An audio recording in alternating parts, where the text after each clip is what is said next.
Salut les stratoniens, j'espère que vous allez tous super bien. On est parti aujourd'hui pour cette vidéo où on va analyser uniquement le Bitcoin pour voir un petit peu tous les scénarios qui sont possibles autour de ce fameux coin. Et on ira voir bien évidemment le SP500, la dominance du dollar, de l'USDT, la dominance du Bitcoin, pas mal de choses, les liquidations, l'order book. On va essayer de deviner plus ou moins où est-ce qu'on va. Et puis aussi, dites-moi dans les commentaires si ça vous chauffe que je vous fasse une vidéo pour débutants, pour juste les erreurs à ne pas faire pour quelqu'un qui arrive sur StepN. Je suis assez à fond dans le projet, donc n'hésitez pas à me dire si ça vous chauffe. Je peux vous faire une vidéo de toutes les erreurs à ne pas faire si vous venez d'arriver sur l'application et directement vous essayez de choisir une stratégie que vous devez faire.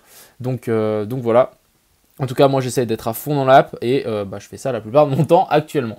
Sur ce, on est parti pour cette petite analyse du Bitcoin et n'hésitez pas à mettre en commentaire si ça vous chauffe. Sur ce, on est parti. Crypto,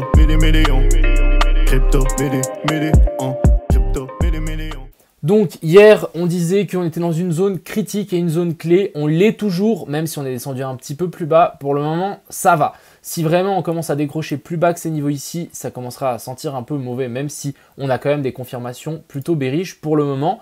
On a une clôture plus bas que celle-là en 4 heures.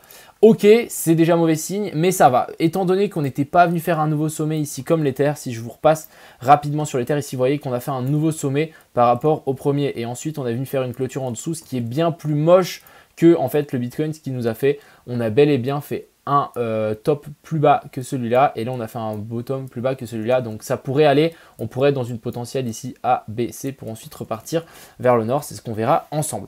On va commencer par les fameuses liquidations qu'on a sur Binance. Donc on va juste recharger la map, comme ça on a la dernière map qui va se charger et on ira voir aussi du coup l'order book. Mais du coup actuellement les liquidations, vous pensez qu'elles sont où? On est descendu, elles sont au nord.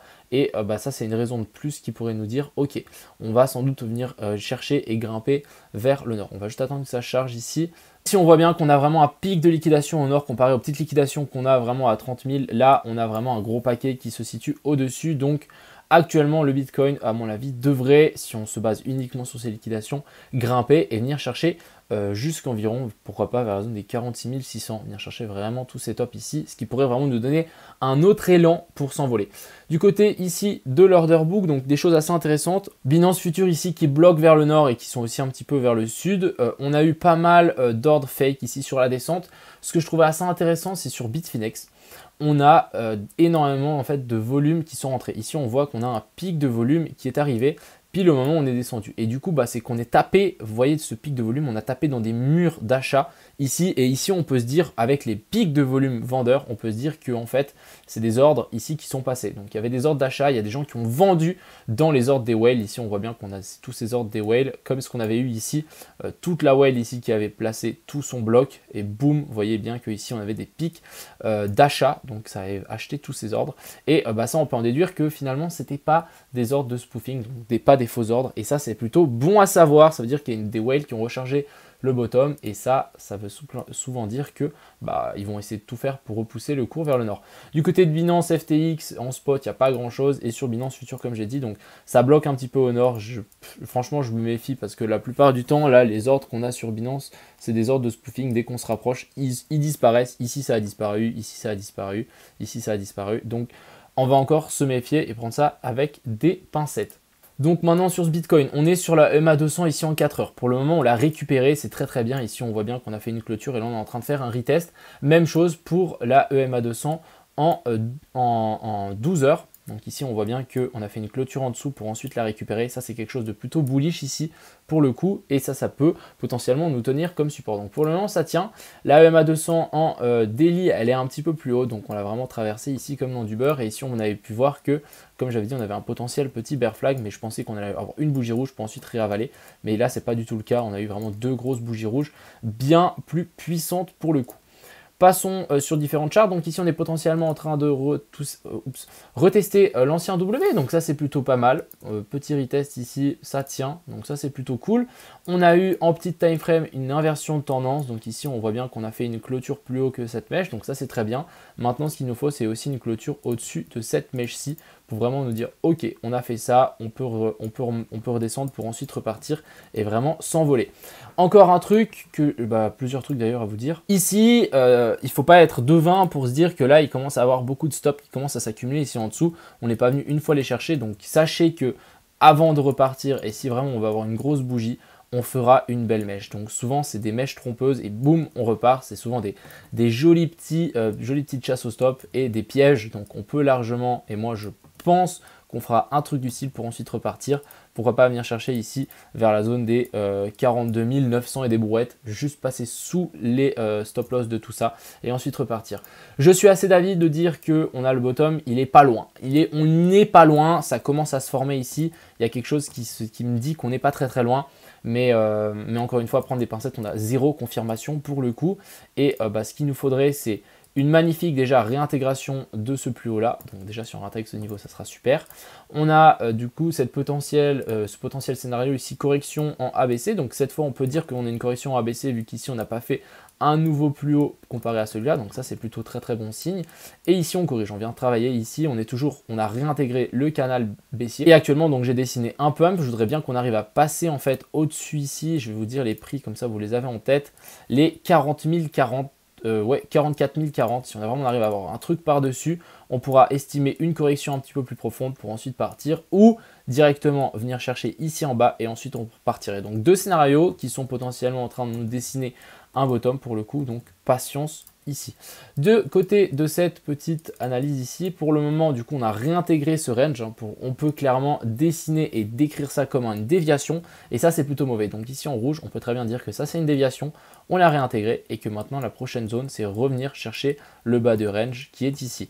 Et c'est quelque chose d'envisageable. Donc faites attention, n'hésitez pas, évitez de faire all-in ici. Il y a vraiment, on peut rebondir à partir de là, mais on peut aussi largement revenir chercher le bas du range. Donc attendez des petites confirmations en plus petite time frame pour prendre des petites positions. Encore une fois, dès que vous pouvez monter votre stop loss, je pense que ça peut être quelque chose de très bien. Donc comme je disais, soit on vient chercher les stop loss qu'il y a là et ensuite on repart. Ou ici, boum, on a fait une clôture plus bas, on fait une clôture plus haut ici directement, ensuite on corrige, on vient chercher les stop loss et ensuite ça part. Et là, on aurait quelque chose de très clair et de quelque chose de très sain finalement pour la charte, pour ensuite repartir et venir chercher les liquidations. Passons directement sur la dominance du Bitcoin ici qui a quand même bien corrigé, on a cassé ce petit canal, on a réintégré, on vient s'appuyer ici sur les anciens bottoms et ça rebondit, donc pas mal. Du côté sur cette dominance ici, c'est plus ou moins la même chose. Ouais, on est vraiment venu chercher parfaitement ce petit bottom. À voir si on va réussir à réintégrer. Mais ici, on a vraiment une tendance qui s'est inversée. Hein. Ici, on le voit bien. On a réussi à faire un nouveau plus bas. Donc, peut-être remonter pour ensuite rechuter. Ce qui pourrait profiter aux alts. Et ce qui est assez marrant, c'est que je n'ai pas touché cette charte depuis un certain temps. Mais c'est que le dominance de l'USDT, donc ça veut dire le nombre d'argent comparé à tout le marché des crypto-monnaies qui est dans l'USDT, c'est 4%. Et en fait, on a potentiellement trouvé un joli petit bottom. Et ça, c'est plutôt pas mal. On a un petit bottom ici. Et finalement, ce qui est assez intéressant, c'est que ce bottom ici, vous voyez, on l'a trouvé le 30 mars. Si on va voir sur la charte le 30 mars, on est où ? 30 mars, on est ici, on est sur le top et je trouvais ça assez intéressant. Donc la prochaine fois, je vais aussi surveiller l'USDT. Donc dès qu'on arrive sur des supports ou des résistances, je peux me dire ok, on arrive sur une résistance, ça veut dire que le Bitcoin pourrait pump dans les prochaines heures ou jours. C'est assez intéressant à noter, vu que c'est pas forcément la même charte. Donc ici, joli rebond, petit W. Est-ce qu'on pourrait pas avoir un petit retest pour si on repart, c'est clair que c'est pas une bonne chose pour les crypto-monnaies, ou directement réintégrer. On verra comment ça se goupille ici, mais je trouvais ça assez intéressant de voir la corrélation entre l'USDT et le Bitcoin. Et aussi, on va finir par ce SP500 qui est plutôt bearish ici pour le coup, hein, comme je dis depuis certains jours, on attend qu'il arrive sur des zones assez intéressantes, et c'est aussi qui nous a poussé le Bitcoin vers le bas. Dès que ça a ouvert le SP500 qui chutait, du coup ça nous a apporté avec eux le Bitcoin qui chutait aussi, donc pas foufou pour le coup. Enfin bref, donc voilà, j'espère que cette petite vidéo vous a plu, j'espère que vous avez votre scénario aussi, j'espère que ça a pu vous donner des idées. Sachez bien qu'on ne partira pas avec tous ces stop loss en dessous, donc je m'attends au moins à une petite descente. Si vous pensez qu'ici on est sur un bottom, pourquoi pas essayer de mettre plein de stop loss ici en dessous, comme ça au moins vous êtes sûr d'être pris en mode DCA si vous voulez essayer de faire un petit trade. Ça peut passer. Et puis voilà quoi.